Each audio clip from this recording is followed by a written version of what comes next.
출발 업앤다운 시간입니다. 오늘 장을 움직이고 있는 그 종목군들 찾아보고 전략 세워보는 시간인데요. 유한타증권 박진희 차장과 함께하겠습니다. 차장님 안녕하세요. 네, 안녕하세요. 네, 지금 시장이 다 1% 정도 마이너스권의 움직임이 좀 나타나고 있는 그 상황인데 하락 종목이 워낙 많습니다. 지금 종목들의 움직임은 어떻습니까? 네, 이미 예상된 조정임에도 불구하고 상당히 종목들 좀 안 좋은 모습을 이어가면서 안타까운 모습입니다. 사실 지금 코스피도 문제고 코스닥도 문제죠. 둘 다 20에선 이탈하는 부분이죠. 코스닥은 지난 월요일 날 이탈을 하기 시작을 했고요. 거래소 같은 경우는 이제 오늘 이탈을 한 상태인데요. 전체적으로 흐름상 좀 추가적인 조정의 가능성이 있다는 점이 조금 부담입니다. 전반적으로 지금 지수 자체가 20포인트 빠져 있는 가운데 지수와 가장 강력하게 연동을 하는 증권주의 약세가 좀 두드러지고 있습니다. 삼성증권, 유한타증권, 현대증권, 대우증권 모두 다 약세를 보여주고 있는 모습 보실 수가 있겠고요. 은행주는 그나마 좀 상대적으로 하락폭이 덜한 모습 보실 수가 있겠습니다. KB금융지주는 반등하는 모습 보실 수가 있겠고요. 신한지주, 하나금융지주 소폭의 하락이지만 무리 없는 조정으로 보여지고 있습니다. 상대적으로 현대차 그룹주들 강세 보여주고 있죠. 현대차와 기아차 강세 보여주면서 부품주 섹터들도 긍정적인 흐름이 이어지고 있습니다. 현대차가 글로벌 자동차 섹터에서 가장 저평가됐다라고 할 수 있을 만큼 주가가 지금 낮은 상태에 있기 때문에 계속적으로 시장에서 좀 관심을 갖고 보셔야 될 것으로 보여지고 있고요. 오늘 홈쇼핑주들이라든지 백화점 주식들도 약합니다. 내추럴 엔도텍 사건 이후에 계속적으로 좀 약세를 보여주고 있는데요. 지난 월요일 날 두 섹터 모두 강세를 보였던 만큼 오늘 소폭의 조정은 그리 부담이 없어 보이고 있습니다. 오히려 이번 주말에 있을 홈쇼핑 관련주들도 내추럴 엔도텍과의 관련된 환불 문제 이 부분만 잘 지나가고 실적 시즌만 잘 지나간다라면은 어느 정도 바닥에 대한 확인이 되지 않을까 싶고요. 전체적으로 제약, 바이오, 헬스케어, 화장품 섹터주들 그닥 흐름이 호전적이지 못한 모습 이어가고 있는 모습이고요. 오늘도 내추럴 엔도텍은 하한가에 들어가 있는 모습 보실 수가 있겠고요. 최근 조정이 강력했던 네이버도 오늘은 좀 반등에 나서는 모습입니다. 셀트리온의 반등이 좀 눈에 띄고 있고요.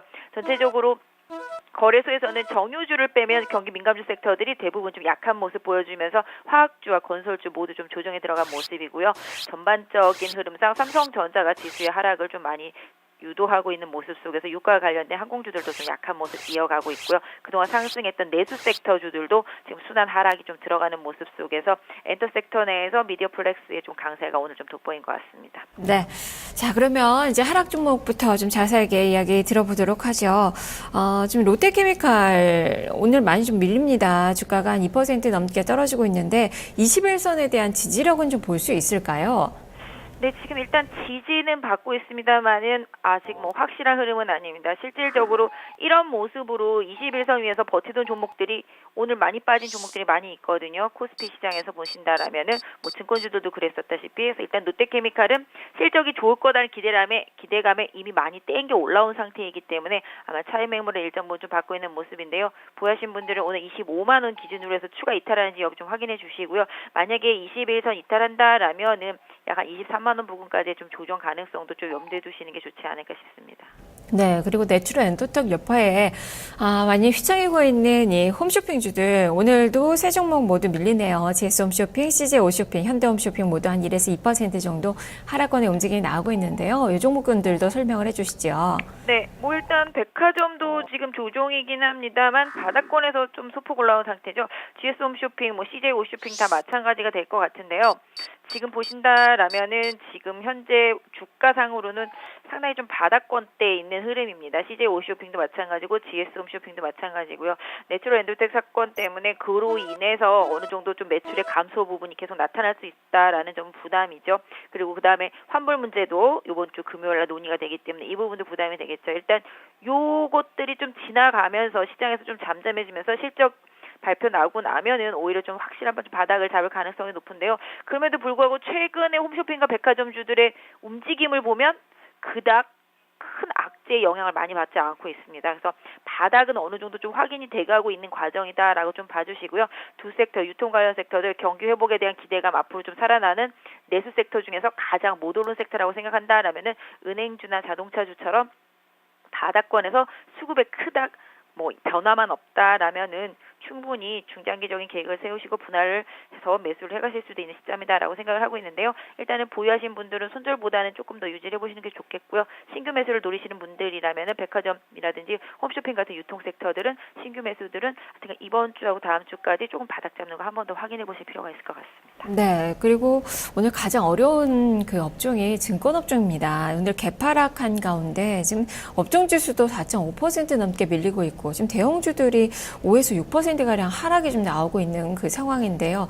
어떻게 좀 전략 세워봐야 될까요? 네, 지수와 가장 강력하게 연동을 하고 있죠. 지수가 일단은 고점 찍고 난 이후부터는 힘을 못 쓰고 있는 섹터가 이제 증권 섹터입니다. 중소형 증권 섹터들은 이미 미리 선도적으로 조정을 받고 있었고요. 대형 증권주 섹터들이 월요일부터 흐름이 좀 안 좋아지기 시작했습니다. 오늘도 역시 하락을 하고 있는 모습인데요. 코스닥 시장의 약화와 함께 거래대금 감소에 대한 우려감 등이 증권주에 많이 반영이 되고 있는 모습입니다. 그래서 일단은 삼성증권을 포인트로 놓고 본다라면은 삼성증권 기준으로는 지금 현재 한 6만 원 부근에서 움직이고 있는데요. 이 구간대에서 지지가 된다라면은 다행인데 이 구간대에서 지지가 안 된다라면 조금 더 추가 하락할 가능성이 높습니다. 지금 지수가 2100대죠. 지수가 지금 21선 부근에 걸쳐져 있는 상태인데요. 추가 만약에 하락을 해서 2050에서 2090 사이까지 조정을 받을 가능성이 조금 더 점증된다라면은 증권주도 같은 방향을 탈 거라고 보고 있습니다. 그래서 증권주를 가지고 계신 분들이라면은 지수가 오늘 2100선대 초반대 2110 정도 되는데요. 이 가격대가 21선이기 때문에 여기서 확실하게 지지가 되는지 여부를 좀 확인하실 필요가 있지 않을까. 그래서 보유하신 분이 지금 던지기에는 조금 무리한 가격일 것 같고요. 신규 매수를 노리시는 분들이라도 지수가 확실히 좀 지지를 받는지를 한번 더 확인하시고 접근하시는 전략이 좋을 것 같습니다. 네, 자 그리고 지금 삼성전자까지 좀 하락 종목에서 살펴보죠. 121선 지지 좀 받을 수 있을까요? 오늘도 2% 넘게 좀 크게 밀리고 있는데요. 어떻습니까?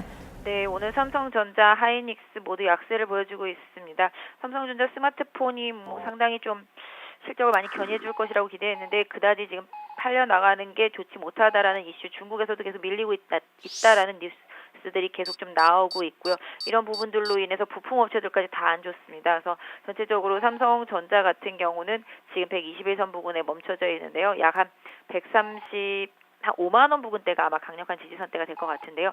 이 가격대에서 지지가 되는지 한 번 더 확인하신 이후에 거래량 수반되면서 외국인과 기관의 매수세 들어오는지 여부 확인하시고 접근하시는 전략이 좋을 것 같고요.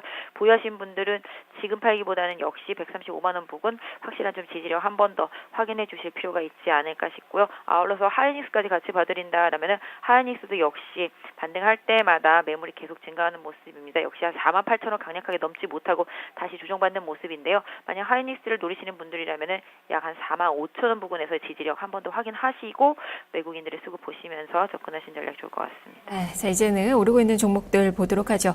유가가 60달러선 넘어섰습니다. 지금 정유주들 그리고 조선주들이 좀 호가를 계속적으로 높이는 그 모습이 나타나고 있는데요. 이쪽을 좀 점검해 볼죠. 네, 역시 유가에 반응하고 있는 모습이죠. 유가가 계속적으로 보면 수요가 늘어나서 유가가 올라온 게 아니라 공급이 지금 약간 부족해지면서 유가가 올라왔다라는 점은 좀 아쉬운 부분이겠죠. 근데 이노베이션이라든지 GS, S-오일 장 초반 강했습니다만 지금 보합권으로 물러난 상태라서 조금 부담이죠. 민감주 섹터 전반적으로 다 지금 안 좋습니다. 그럼에도 불구하고 조선주 워낙 하락폭이 단기간에 컸기 때문에 상대적으로 좀 잘 버텨주고요. 오늘 삼성중공업, 대우조선 일단 거래가 붙는 모습, 현대미포도 마찬가지가 되겠죠. 그래서 일단 조선주 섹터들은 상대적으로 선조정을 강하게 받았기 때문에 일단은 지금 현재 보유하신 분들이라면은 파실 수 있는 위치는 아니라고 생각을 하고 있고요. 정유주도 마찬가지가 되겠죠. 정유주는 일단 화학주랑 같은 개념으로 봐드린다라면은 일단 조금 주의는 하실 필요가 있지 않을까. 물론 실적이 좋아지는 부분들 다 용인할 수 있는 부분들이지만 전체적으로 수출주라는 부분, 물론 원유 수입할 때 환율도 상당히 중요하겠습니다만은 지금 수출주 전반적으로 환율 때문에 많이 안 좋은 부분들 감안한다라면은 정유주들도 순차적으로 한 21선 정도까지 좀 조정 들어갈 수 있는 점 좀 염두에 두시고 정유주들 가지신 분들은 좀 참고하셔서 대응하시는 게 좋지 않을까. GS 같은 경우는 5만 원이 될 것 같고요. 저항대가.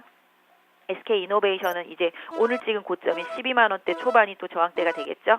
그다음에 S-오일이 상대적으로 견조하긴 합니다만 S-오일도 최근에 계속적으로 조정받고 있는 모습, 역시 21선 살짝 깨진 모습이라서 S-오일도 추가적으로 21선 잘 지켜주지 못한다라면은 S-오일도 좀 한 7만 원이 한번 깨질 수 있는 조정도 한번 염두에 두실 필요가 있지 않을까 싶습니다. 네, 네이버까지 좀 간단하게 살펴보죠. 지금 네이버가 한 1% 정도 반등, 4일간 10% 넘게 밀렸던 그 종목인데요. 이제 매매 관점에서 좀 괜찮을까요?